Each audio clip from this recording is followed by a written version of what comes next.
Hi everybody, I'm Brent Becker. I'm one of the current UCI Ultrasound Fellows, and we're going to be talking today about the shoulder dislocation study, the outline of the study, how to set up the machine, how to perform the ultrasound, and then the relevant forms.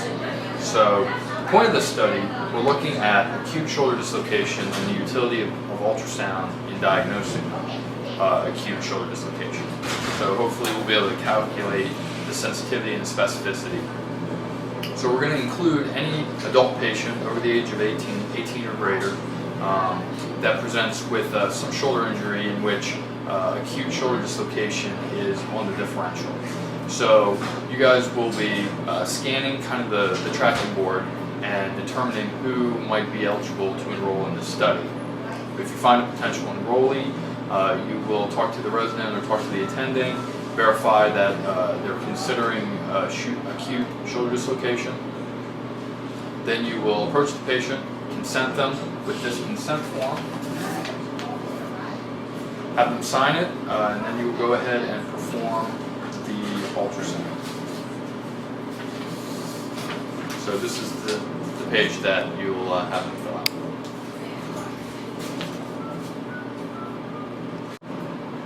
So now we're going to go over how to set up the machine, get it ready for ultrasounding, and how to actually perform the ultrasound itself.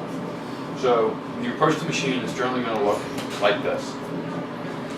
First thing you're going to need to do is find the power cable that runs to the power strip in the back, plug it into the wall, lift the top of the ultrasound machine to expose the monitor. Usually it'll be turned off. So you'll hit this power button, turn it on. While waiting for that to warm up, you can start this I record down here. So you're going to hit the left button. There's two buttons, the power and the record button. You'll hit the power button to get this blue light to come on. If you're having problems getting this to turn on, make sure that the power is connected in the back. Make sure that all the wires in the back of the machine are secure. Make sure that the flash drive is plugged into the back of the machine. Make sure all the cables are plugged into the power strip. And that's your basic troubleshooting. If you have any problems, just approach one of the residents or the attendings, and they can help you out with the machine. So now we have the machine on, we have our recorder on. The next thing that we need to make sure is that we have the proper probe selected. We're going to be using the larger, the linear high-frequency probes. This is the L38. It refers to 38 millimeters across the surface of the probe face. Check the cable. This is a 3-probe selector here. Make sure that this button is clicked so that this is illuminated green. That will indicate that the probe is functioning. You can kind of push your finger and you'll see the screen shadow like so, and you'll know that it's hooked up and ready to go.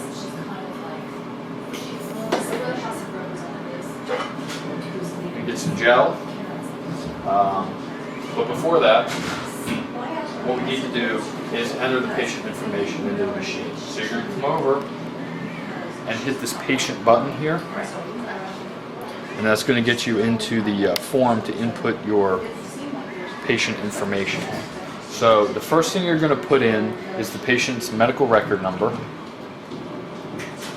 then a couple of spaces, and then you're going to obtain the patient number from the data collection sheet, whether it's 1, 2, 3, etc. So for these purposes, we'll just say it's patient number 1, and then you want to input your last name as the person performing the ultrasound.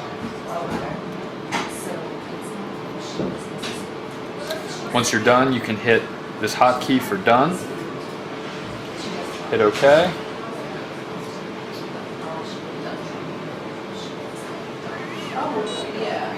And then you're ready to perform the ultrasound. So the first thing you want to do is position the patient with their back towards you so that you're in a comfortable position to both perform the ultrasound and look at the screen.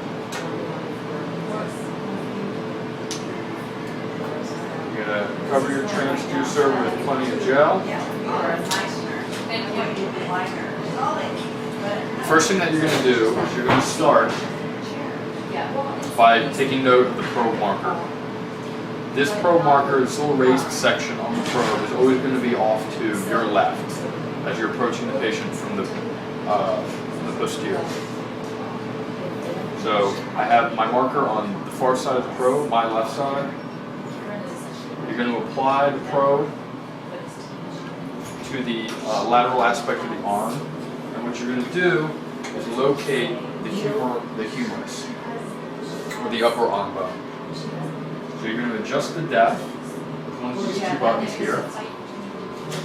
You get to the point where you're viewing this bright white edge followed by a shadow, and that indicates that you're on the arm bone or the humerus.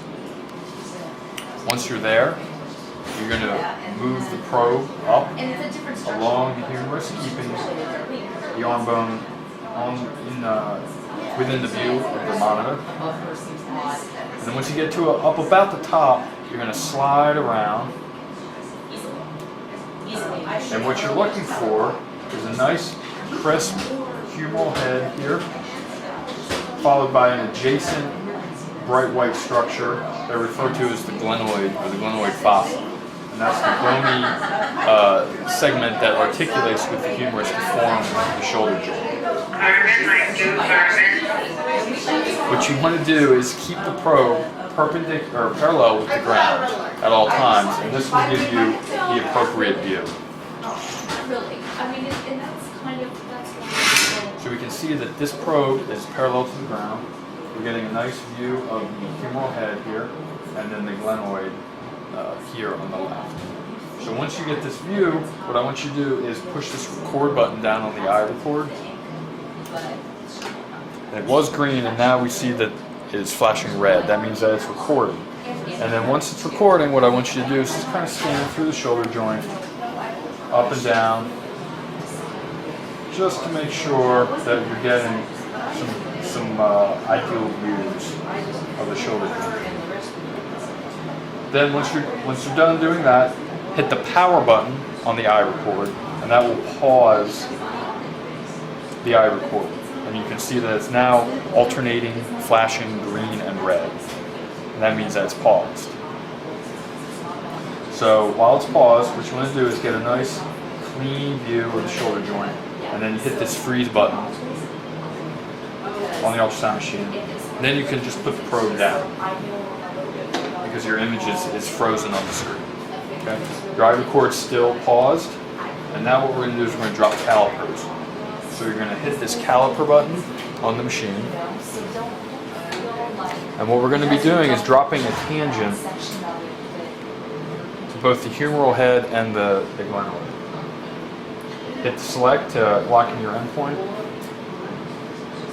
and then you're going to get the line as close to parallel as you can. I use the y-axis of our cursor and try to line it up with the edge of the screen. So that looks pretty good. Once we have the caliper where we want it, we'll hit caliper again, and now we're going to go and do a tangent off of the glenoid. So find the high point of the glenoid, and then we're going to work our way over and try to get a nice parallel line.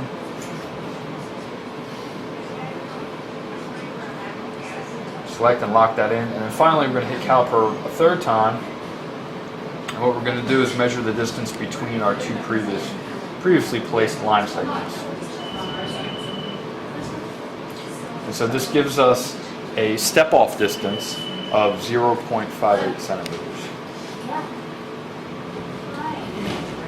Then once you have this still image on the screen, what I want you to do is hit this power button again on the eye record, and this will go back to flashing red and indicate that you're recording. Once you've recorded a few seconds of this, then you can hit the record button and it'll return to solid yellow, then proceed to solid green and indicate that it's no longer recording. So now that you've obtained and recorded your images, you're ready for the data collection form. You can start off by filling out the patient's MRN, their demographic information, patient's chief complaint, and then your name as the one performing the ultrasound. Ultrasound findings obviously refer to the ultrasound of the shoulder and the measurement made. This first point, humeral head position, refers to the position of the humerus with regards to the glenoid. So if we refer back to our image of the shoulder here, we have our humerus here on the right, and we have our glenoid here on the left. And the question is the humerus anterior or posterior to the glenoid? So for the purposes of our ultrasound, in which we're shooting from the patient's back, the closer to the top of the screen or the closer to the patient's skin is considered more posterior. So the humerus in this situation is posterior to the glenoid, and so we would circle posterior. If we had the reverse orientation, such that the humeral head is lower on the screen than the glenoid fossa, then we would have the opposite orientation and it would be anterior. In most cases, you're going to be circling posterior. The step-off distance is the distance of this C line segment, the distance between our A and B line segments. That is the tangent to the humerus and the tangent to the glenoid, the distance between those two tangent lines. Then additional ultrasound findings or comments. If you have any questions, any issues, any other problems or inquiries, you can put them there. You can disregard this last section as we're going to be following up on the x-rays at a later date. So that pretty much concludes this video on how to perform the ultrasound, how to record the data, and pretty much take care of everything else that you need to. So again, if at any point you have any questions, have any issues, you can locate a resident or an attending to help you out. Absolutely.